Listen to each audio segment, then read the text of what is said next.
Hello, Geezbros, and welcome back to another episode of the Drayton Town Career Mode. This is not a episode of gameplay. This is an actual halfway season review on how we are doing in terms of tables and sort of positioning and sort of stats in terms of goals and how we are with the stats wise. So we'll start with the stats. All coming up zero there. Just refresh that. So in terms of clean sheets, Jan has kept one clean sheet. Sov actually has two. Ian has four. So between them, they have seven clean sheets in quite a fair few games. So it's not overly great. Ian, of course, is doing the better in terms of the success rate for clean sheets, as he has four clean sheets in 13 games. So only in seven of them games he doesn't actually have a clean sheet, and compared to Sob, where in 10 of them he doesn't have a clean sheet. So it's obviously higher, but of course Sob has the harder task because he is playing away from home. And then just a couple of other players here. Morgan doing quite well. Ryan not yet on the board, but still doing well in terms of sort of the positioning. Jaden, I feel like could have scored a fair few goals. He's had a couple of chances cleared off the line and everything like that. So he's been unlucky in terms of not scoring yet. Ian, of course, scored an absolute screamer in the game that we did lose to Sutton, but he's on the board and scored.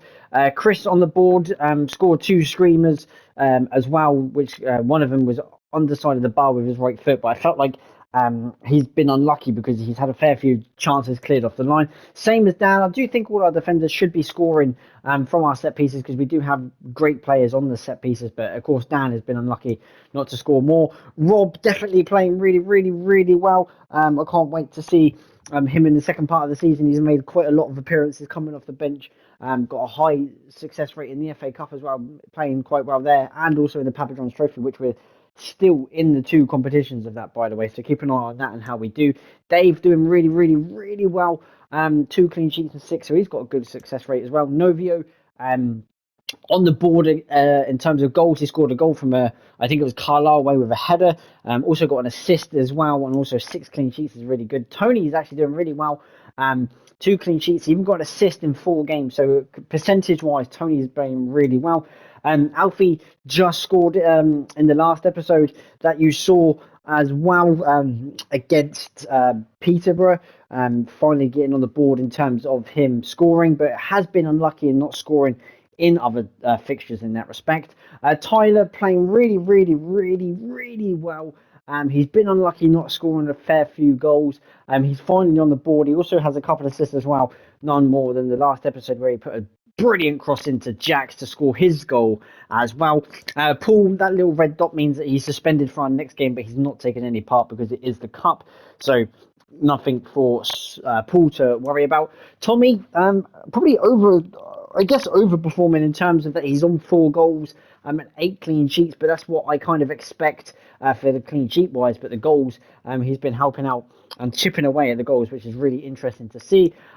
Jax scoring in the cup, as you saw last game, getting his header in the FA Cup as well. So he's finally on the board, but he's played better than what the stats show. Most players have played better than what these stats show as well. Myself, I didn't score until I scored in the game where we won, where we had a man sent off. And then we went on an unbelievable scoring streak and scored 5 games in a row. And then I haven't scored since. So playing in patches. And the only thing that's probably keeping me in the team, in all fairness, is them 8 assists, in all fairness. It's probably keeping me in there over Jax's non-assist, but has played better than me in some games. But of course, assist is a goal contribution. Danny, 3 goals, of course, 2 of them against Peterborough. Massive goals to put us through to where we are in the Papa John's Trophy. Playing really well, 3 assists as well. Could be doing a little bit better, but we'll see how he gets on in the second half of the season. Neil, probably overperforming in that terms. He's how do you put it? He always seems to get these sort of stats towards the end of the season, but because he's got them halfway through the season, he's actually doing better than normal when expected. And so for a centre attacking midfielder, you normally set up the attackers, pull it wide, and see if you can get feed on the scraps as an attacking midfielder, and of course helping out the defence as well. But he seems to be doing a good job of that. 7 goals and 3 assists, so that's 10 goal contributions as well. And of course, the clean sheets is quite well. Kean doing very, very well. Of course, a couple of goals in the cups as well. No more so than the latest one of Cambridge, but again, playing really, really, really well, just dominating. And the success rate, of course, of the average performance was 7.7 in the FA Cup alone. B, 5 goals, 4 assists, nine goal contributions is quite good. 6 clean sheets as well, defending from the front. He's been unlucky, B, not scored in some games. He's had a couple of one-on-ones where you feel like he should have scored, but has just been that little bit unlucky. Of course, then Ocean, again, same as B, should have scored more, knows he should have scored more, but has scored in vital goals and played well in performances. Ocean, the fact it's got 4 assists as well, and 3 of them assists have come in the Papa John's Trophy where you expect him to score, but none of that is the other way round in that respect. So Ocean, I expect him to probably pick up in the second half of the season in that respect as well. And then, of course, Mikey says it all. 17 goals already. He has already done his bonus.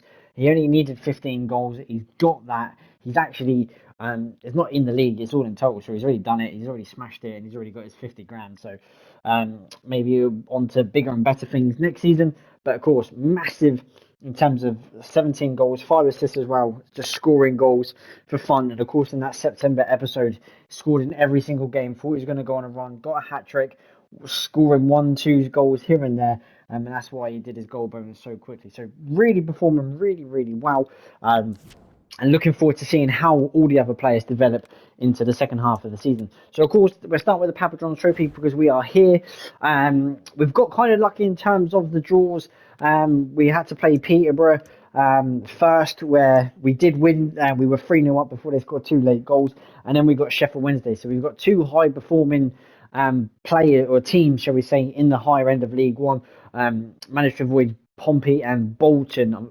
Weirdly enough, Ipswich have actually already gone out, which is strange. Also got away with Barnsley as well, but they've all got tough away games as well. So you expect a fair few teams to go through, but can try and cause some upsets as well. There's a couple of upsets in these tables really that went through, but us finishing second didn't do any harm because we would have had Barnsley or Peterborough, so we didn't really get out of luck there in that respect. But see how we go. In terms of the FA Cup, I'll give you a hint who we've got already because it has been drawn. We do have Stoke City at home. Really tough game. A good championship side, probably towards the playoffs, mid-table. Interested to see how they get on in next season as well. They are a half decent side, Stoke, in all that respect, and have been in the Premier League for a very long time as well. But again, just missing out on all these other teams that have coming into it. Not many teams playing that. We didn't. We played Cambridge, of course, but we weren't in the first round. Only a fair few teams were in the first round. Quite the lower end of the League Two clubs, really. I don't understand how they do that. Just play it from League One. But as you can see, we've got a lot of sort of games here that haven't gone sort of our way in respect of who we're getting because we had Stoke. You know, there's so many teams here like Leyton Orient who have got Arsenal, Grimsby have got Scum, you know, Accrington we could have played. Like there's a lower end of teams that I would have rather had than Stoke. Even Fleetwood, who of course got to go to Pompey, so you expect Pompey to go through as well. But it's absolutely fine. It's no problem at all. Of course, we've been over the table here. It's really interesting to see just how tight the table is. From first to Leyton Orient with 45 points, and I'd even like to say all the way down to sort of 16th, where Wimbledon are on 30, because then it comes to a little gap of 30 and 27. So probably from 16th here, a couple of wins, go on a good run. You get 3 wins together, and all of a sudden you're here, and then you get 3 or 4 wins, or maybe 5 wins, and you're up there, depending on results. But this is really interesting just to see the table and how well everyone is doing, how tight it is. Of course, our results have been not great. We've drawn more than we've won, which is disappointing, but of course we have won more than we've lost, which is also a positive as well. Higher goal difference as well. We're on 9, which is key because only Leyton Orient and Walsall have got a better one than us as well. Stockport are on the same, but they're just a couple of points lower down as well. So all interesting in terms of that. Teams, like I said, are up there. There's a couple of teams that I wouldn't expect to be down there. Of course, Carlisle just been promoted in real life.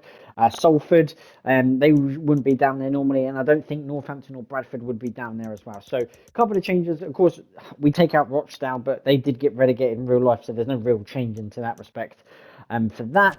And then I guess the only sort of thing really left to go on is the manager and how well Mick's performing as a manager, doing a fair few job.